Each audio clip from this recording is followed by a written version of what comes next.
Hello friends, I'm Sharayu and I'm an educator on Unacademy. You can follow me on Unacademy learning app where you can find my other courses as well. So this lesson is on Introduction to Wastewater Engineering.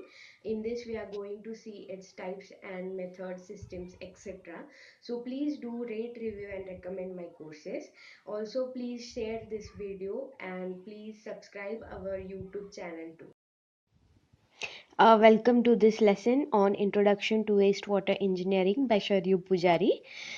So about me, I have completed my MTech in Environmental Science and Technology.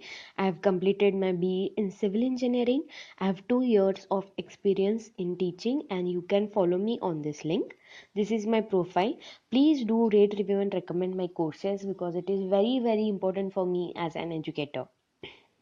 So let's start with the wastewater engineering. Previously we have completed water supply engineering. So for my previous courses and lessons on water supply engineering, please follow me on an academy learning app. So let's see now wastewater engineering.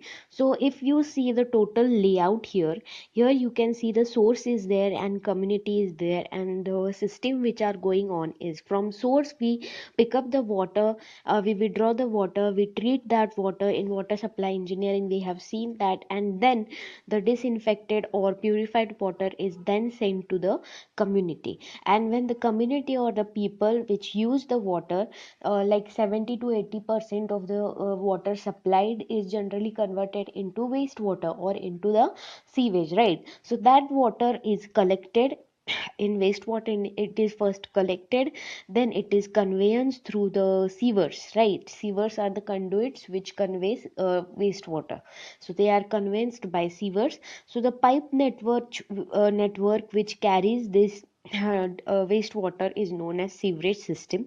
So this sewerage system, it goes to the treatment.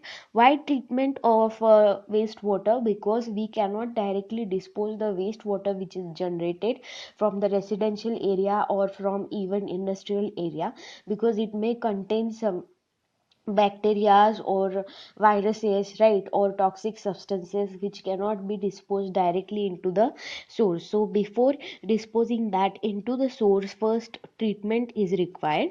So after treatment it is safe to dispose it into again to the source. So this is the total system of wastewater engineering and water supply engineering. So please do understand what is the difference between them and do try to follow this diagram. So the main objective of wastewater engineering is that to quickly drain out the wastewater away from the community.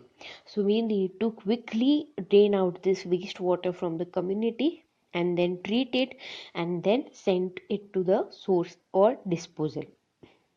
Next objective is to make the wastewater fit to disposal. So that is the treatment process. So these are two main objectives.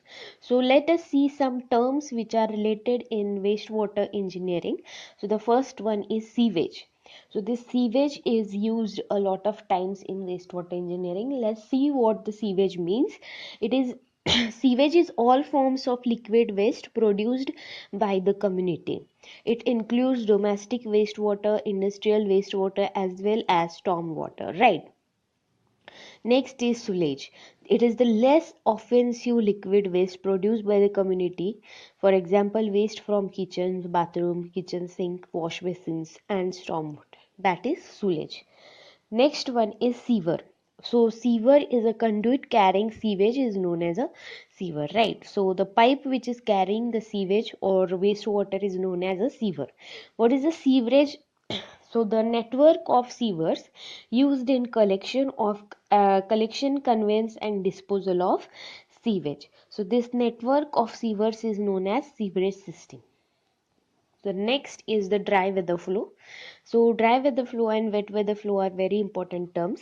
So dry weather flow means it is a domestic and industrial wastewater produced by community is generally known as dry weather flow. And wet weather flow is nothing but it is a storm water or rainy water. Storm water resulting from the community is wet weather flow, right? So the methods of sewage collection and disposal. So the first method is dry and conservancy system. This dry and conservancy system is generally a old system, olden days system. Nowadays it is not used. So the current system which is used is known as water carrying system. So the types of sewerage systems. So these were the methods and the types of sewerage system. In that, the first one is combined system. So it generally consists only one sewer. So yeah, only one sewer will be carrying the wastewater, in which all the water is collected into one sewer only, and it can handle both dry weather flow and wet weather flow, means storm water and the wastewater from residential area or industrial area, both it can handle. So what happen, it is going to handle both the wastewater, so if the diameter required is large. So that is one disadvantage. So they are generally preferred where areas receive normal rains and short rainy season. Why normal rains and short rainy seasons? Because they, if the if it is very rainy or heavy rainy, the load on one sewer increases, so we cannot provide their combined system. So for that purpose it is generally used for normal rains and short rainy seasons. So next is separate system. Here two sewers are laid, one for dry weather flow and other flow for wet weather flow. Generally preferred where areas receive heavy rains. Because of heavy rains, these both are different sewer lines. That's why load on one gets reduced. Also at places where rainy season is for long period, right? At that places separate systems are provided. Next is partially combined or partially separate systems. Here what happens, employs two sewers are generally provided, or employs two sewers. One handles the storm water and other sewer also handles storm water along with dry weather flow. In heavy rains conditions, sewer water takes storm water, right? So whenever there is a heavy rain condition, sewer water takes the storm water as well. Means if there so the dry weather flow sewer will take storm water also. So it employs in regions which receives moderate rains with occasional heavy rains, right? So in both the areas where there are moderate rains with occasionally heavy rains are there. So these are some points related to wastewater engineering. We have seen its types, its methods, and also we have seen some terms related to wastewater engineering. So my next lesson will be on estimation of dry weather flow and wet weather flow, which will describe which will see their formulas, and then we'll solve examples on that particular point, right? So please do rate, review and recommend. Thank you.